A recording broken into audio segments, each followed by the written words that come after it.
حکایت نمبر 69 احسان فراموش۔ ایک دیہاتی زمیندار کا کاروبار کے سلسلے میں اکثر و بیشتر شہر آنا جانا لگا رہتا تھا۔ اس زمانے میں سفر زیادہ تر لوگ پیدل یا کوئی سواری کے لیے جانور استعمال کرتے تھے۔ اس دیہاتی زمیندار کا گاؤں شہر سے بہت دور تھا۔ ایک شہری تاجر سے اس کے کافی تعلقات تھے، اس لیے وہ زیادہ تر قیام اسی تاجر کے گھر میں کرتا تھا۔ بعض اوقات 1 یا 2 ماہ بھی اگر اسے ٹھہرنا پڑتا تو اسی کے یہاں ہی رہتا۔ وہ شہری تاجر اس کی خوردنوش اور ہر طرح کے ضروریات بخوشی پوری کرتا تھا۔ جب وہ زمیندار اپنے گاؤں واپس جانے لگتا تو شہری تاجر اور اس کی بیوی بچوں کو اپنے گاؤں آنے کی دعوت دیتا۔ ایک دفعہ اس زمیندار کو بعض ضروری کاموں کی وجہ سے اس تاجر کے ہاں 2 سے 3 ماہ تک قیام کرنا پڑا۔ کام پورا کرنے کے بعد جب وہ گاؤں واپس جانے لگا تو اس نے پھر تقاضا کیا کہ جناب آپ مجھے شرمندہ کر رہے ہیں، میں آپ کے احسانات مہمان نوازی کے نیچے دب گیا ہوں۔ ان دنوں ہمارے گاؤں میں موسم بہار کی فضا بڑی خوشگوار ہوتی ہے، ہر طرف سبزہ لہلہاتا ہے، رنگ برنگے پھول جھومتے ہوئے نظر آتے ہیں، آپ لوگ دیکھیں گے تو خوش ہو جائیں گے۔ اس سال اپنے بال بچوں کے ہمراہ ضرور تشریف لائیں۔ ایک دن شہری تاجر کے بچوں نے کہا، ابا جان، چاند، بادل اور سایہ بھی سفر کرتے ہیں، آپ نے اپنے دیہاتی دوست کی مہمان نوازی میں کوئی کسر نہیں چھوڑی، اس بیچارے کو بھی اپنے احسانات کا حق ادا کرنے کا ایک بار موقع دیجیے۔ آپ سفر سے کیوں گھبراتے ہیں؟ شہری تاجر نے کہا، تم سچ کہتے ہو، لیکن داناؤں نے کہا ہے کہ جس سے تم نے بھلائی کی ہو اس کے شر سے بچو۔ حد سے زیادہ دوستی کا نتیجہ دشمنی ہوتا ہے۔ دوسرا، اس کے گاؤں تک پہنچنے کے لیے ہمیں جنگل و بیابان اور صحرا سے گزرنا پڑے گا۔ سفر تکلیف دہ اور بڑا خطرناک ہے۔ شہری تاجر کے فرزندوں نے برادران یوسف علیہ السلام کی طرح کہا، ہم جنگل میں سیر کرتے اور کھیلتے کودتے چلیں گے، مگر وہ یہ نہ سمجھ سکے کہ یہ جاں بازی اور حضرت یوسف علیہ السلام کی طرح جدا اور گرفتار بلا ہونا پڑے گا۔ کسی کے کہنے پر جان کو مصیبت میں نہیں ڈالنا چاہیے۔ ایک دفعہ باز نے مرغابی کا شکار کرنے کے لیے اسے یہ کہہ کر پانی سے باہر نکلنے کو کہا کہ بی بی مرغابی، آج کل کھیتوں میں بڑی بہار ہے، رنگ برنگے قندریزے لہلہاتے ہیں، مگر عقل مند مرغابی نے جواب دیا، تمہیں یہ پرفضا بہار مبارک ہو، ہمیں پانی کا حصار کافی ہے، ہم اسی پر ہی قناعت کرتے ہیں، تقدیر کسی تدبیر سے نہیں ٹل سکتی۔ بچوں کے اصرار پر شہری تاجر کے تمام ہیلے بیکار ہو گئے۔ آخرکار سفر اختیار کرنے اور گرفتار مصیبت ہونے پر مجبور ہو گیا۔ چنانچہ انہوں نے سامان سفر باندھا اور بڑی خوشی خوشی اس امید پر گھر سے نکلا کہ دعوت دینے والا بڑی ہی زمینوں اور باغات کا مالک ہے، وہ ہمیں اپنی جان سے عزیز رکھے گا۔ مگر انہیں یہ یاد نہیں تھا کہ گاؤں میں احمق لوگ بھی رہتے ہیں جن کے پاس رہنے سے عقل بے نور ہو جاتی ہے۔ شہری تاجر نے اہل بیت سمیت خوشی خوشی جنگل و صحرا کا رخ کیا۔ انہوں نے سمجھا کہ سفر سے بادشاہی ملتی ہے۔ ہلال سفر ہی سے بدر کامل بنتا ہے۔ حضرت یوسف علیہ السلام کو بھی گھر سے نکل کر بادشاہی ملی۔ اسی امید پر انہوں نے دن کو سورج کی گرمی برداشت کی اور رات کو اختر شماری کی۔ راہ سفر کی سختی گاؤں جانے کی خوشی میں بہشت معلوم ہوتی تھی۔ ان کے دلوں میں گاؤں کی پربہار فضا بسی ہوئی تھی۔ اہل دنیا کا قاعدہ یہی ہے کہ وہ مقصد کو حاصل کرنے کے لیے طرح طرح کی تکلیفیں برداشت کر لیتے ہیں۔ تاجر اور اس کے اہل و عیال کا بھی یہی حال تھا۔ ان کے خیال میں یہ تھا کہ گاؤں میں ہر قسم کی آسائش ان کا انتظار کر رہی ہے اور ہمیں وہاں پہنچ کر عیش و آرام مل جائے گا۔ جب وہ کسی پرندے کو گاؤں کی جانب پرواز کرتا دیکھتے تو ان کا جی چاہتا کہ اس طرح اڑ کر وہ بھی جلد از جلد گاؤں پہنچے۔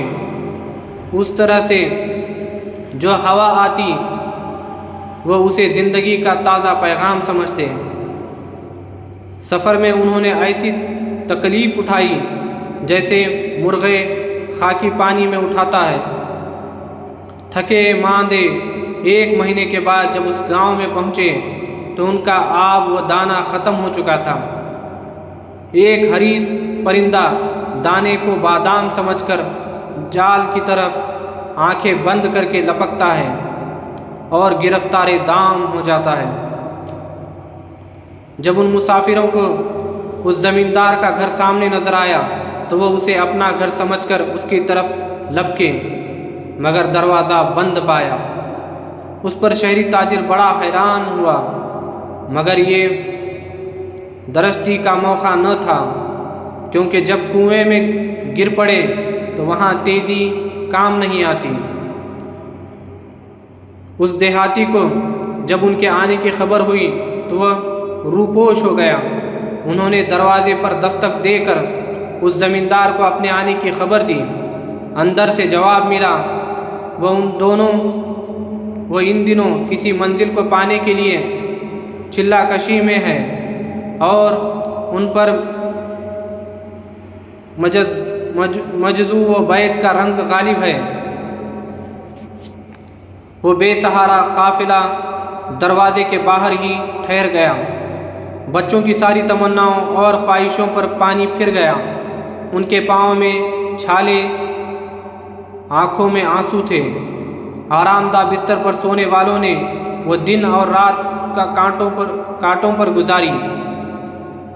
تیسرے دن تاجر کی اس دیہاتی پر نظر پڑ گئی۔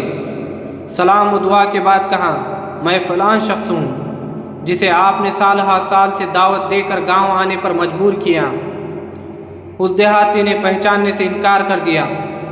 دیہاتی نے کہا، بھائی میں تو دن رات اللہ کی یاد میں کھویا رہتا ہوں، مجھے اپنے خود کی بھی خبر نہیں اور یہ بھی پتہ نہیں کہ میری ہستی کیا ہے۔ خدا کے سوا مجھے تو کسی بات کا ہوش نہیں۔ شہری تاجر نے کہا، او بھائی، جس کے ہاں سے جو شخص پیٹ بھرے اس کی آنکھ شرماتی ہے اور سر نیچا ہو جاتا ہے۔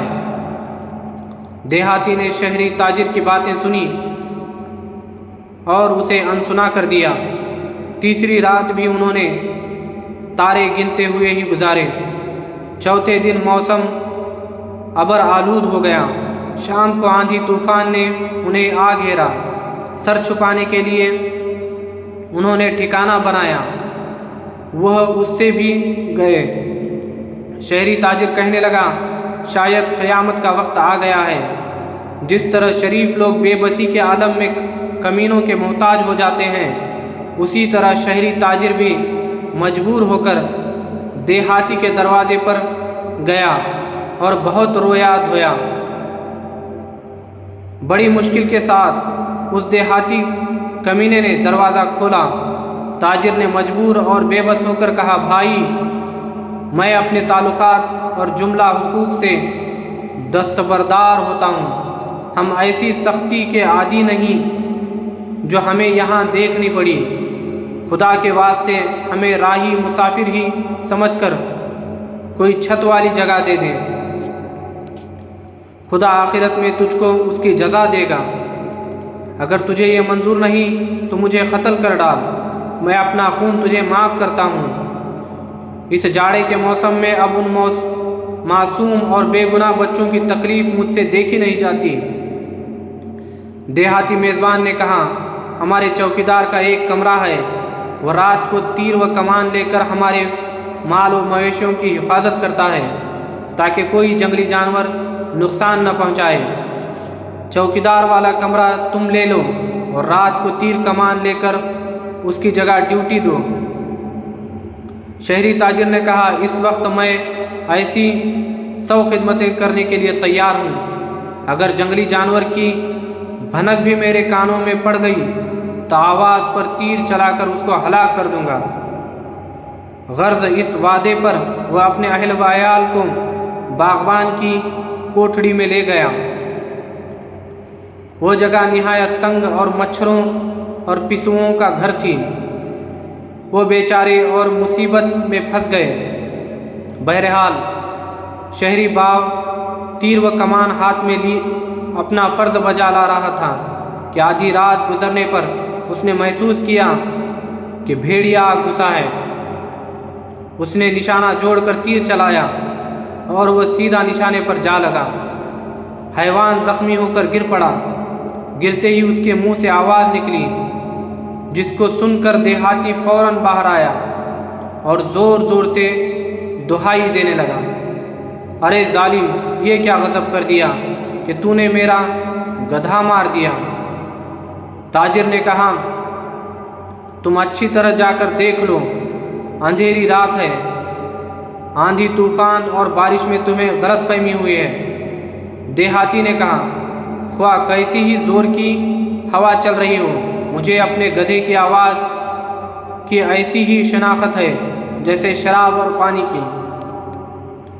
100 جانوروں کے ریوڑ میں بھی میں اپنے گدھے کی آواز پہچان لیتا ہوں۔ یہ سن کر شہری تاجر کے صبر کا پیمانہ لبریز ہو گیا۔ اس نے اسے گریبان سے پکڑ لیا اور کہا، اے بے حیا، بے شرم، تو نے تاریکی اور جاڑے کے موسم میں اپنے گدھے کو اس کی آواز سے پہچان لی اور اپنے 10 سال کے رفیق کو نہ پہچان سکا۔ میری مروت اور احسان کو خاک میں ملا دیا اور بہانہ یہ کیا کہ میں فنا فی اللہ ہو گیا ہوں۔ مجھے تو دنیا و مافیا کی کوئی خبر نہیں، مگر آدھی رات کو آواز خر کی شناخت کر لی۔ اپنے آپ کو عاشق الہی ظاہر کیا، مگر یارانہ شیطان سے کیا۔ حضرت داؤد علیہ السلام کے ہاتھ میں تو لوہا موم ہو جاتا تھا، تو موم کو لوہا بنا رہا ہے۔ تیرے جیسے بیوقوف، چال باز اور احسان فراموش سے تو شیطان بھی پناہ مانگتا ہے۔ حق تعالیٰ مکاروں اور کمینوں کو اسی طرح ہی رسوا کرتا ہے۔ تو اس حکایت سے ہمیں یہ درس حیات ملتی ہے کہ احمق، بد فطرت اور کمینے انسان سے اگر کوئی بھلائی کرو تو اس کے شر سے ہمیں بالکل بچنا چاہیے۔